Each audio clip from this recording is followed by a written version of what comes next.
আসসালামু আলাইকুম। এবার বাংলাদেশের কৃষকদের দেওয়া হচ্ছে কৃষি কার্ড। এই কার্ডটির মাধ্যমে কৃষকরা 10,000 টাকা পর্যন্ত ক্ষুদ্র কৃষি ঋণ মৌকুবের সুবিধা পাবেন, বা কৃষকরা লোন নিয়ে থাকলে সেটি আর দিতে হবে না, ছাড় দেওয়ার সুবিধা রয়েছে। এই কৃষি কার্ডটা কিন্তু 14ই এপ্রিল থেকে নবগঠিত বাংলাদেশ সরকার শুরু করতে যাচ্ছে, এবং কোন কোন কৃষকরা পাবেন আজকের ভিডিওতে জানতে পারবেন, এবং কৃষি কার্ডের সুবিধা এবং নিবন্ধন প্রক্রিয়া নিয়ে। সাধারণত এই কৃষক কার্ডের সুবিধা এটি হচ্ছে যে সরকারি বিভিন্ন প্রণোদনার যে অর্থগুলো রয়েছে, ভর্তুকি রয়েছে, এটা সরাসরি কৃষকের ব্যাংক অ্যাকাউন্টে বা মোবাইল ব্যাংকিং বা এমএফএস বিকাশ রকেট নগদ অ্যাকাউন্টে ঢুকে যাবে। আপনাকে এই সরকারি ভর্তুকি টাকা নেওয়ার জন্য কৃষকদের ইউনিয়ন বা উপজেলা কৃষি অফিসে দৌড়াতে হবে না, অপেক্ষা করতে হবে না। দ্বিতীয়ত, কৃষকদের যে ডাটাবেসটা রয়েছে এটা সরকারিভাবে সংরক্ষণ করা হবে।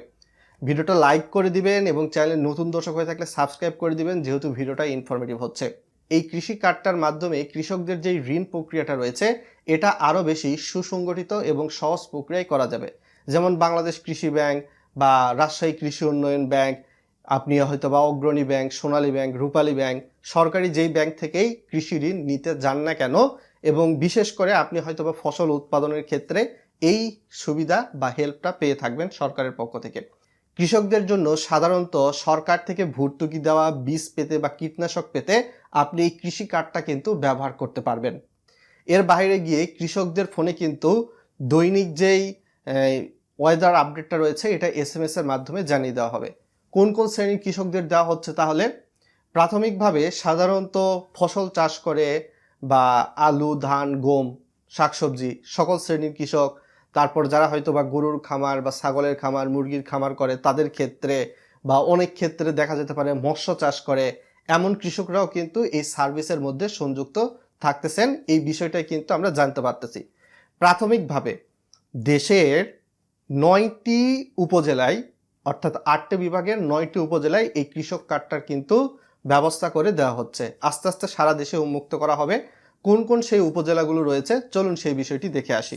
কৃষকদের জন্য সাধারণত ঢাকার টাঙ্গাইল সদর, রাজশাহীর বগুড়ার শিবগঞ্জ শ্রেণীর কৃষকরা, রংপুরের পঞ্চগড় সদরের কৃষকরা, ময়মনসিংহের জামালপুরের ইসলামপুরের কৃষকরা, খুলনার ঝিনাইদহের শৈলকুপা এখানকার কৃষকরা, বরিশালের পিরোজপুরের নেসারবাদের কৃষকরা, সিলেটের মৌলভীবাজার জুড়ি কৃষকরা, এবং চট্টগ্রামের কুমিল্লা সদরের কৃষকরা, চট্টগ্রামের কক্সবাজার টেকনাফের কৃষকরা কিন্তু এই সার্ভিসটা পেতে চলেছেন।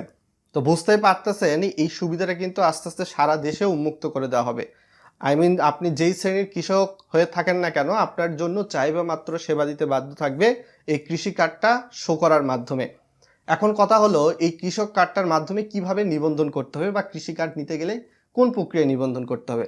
এই কৃষক কার্ডটা হচ্ছে সম্পূর্ণ বিনামূল্যে।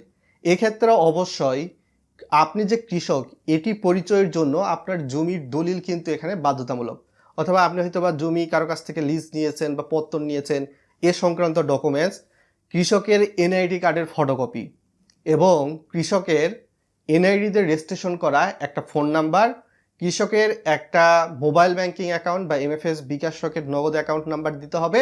এবং আপনি যদি মনে করেন বিকাশ রকেট নগদ নাই, তাহলে আপনি সরাসরি ব্যাংক অ্যাকাউন্ট নাম্বার দিতে পারেন, দিয়ে এই রেজিস্ট্রেশন প্রক্রিয়া কিন্তু সম্পূর্ণ করতে পারেন।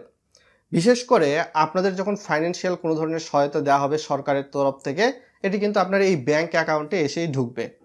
তো যেহেতু এই কৃষক কার্ডটা দেওয়া এবং সরকার এটা নিয়ে কাজ শুরু করেছে, সেক্ষেত্রে ইউনিয়নের সহকারী কৃষি অফিসার বা অনলাইনের মাধ্যমে আপনার তথ্যগুলো কিন্তু ফর্ম ফিল আপ করতে হবে।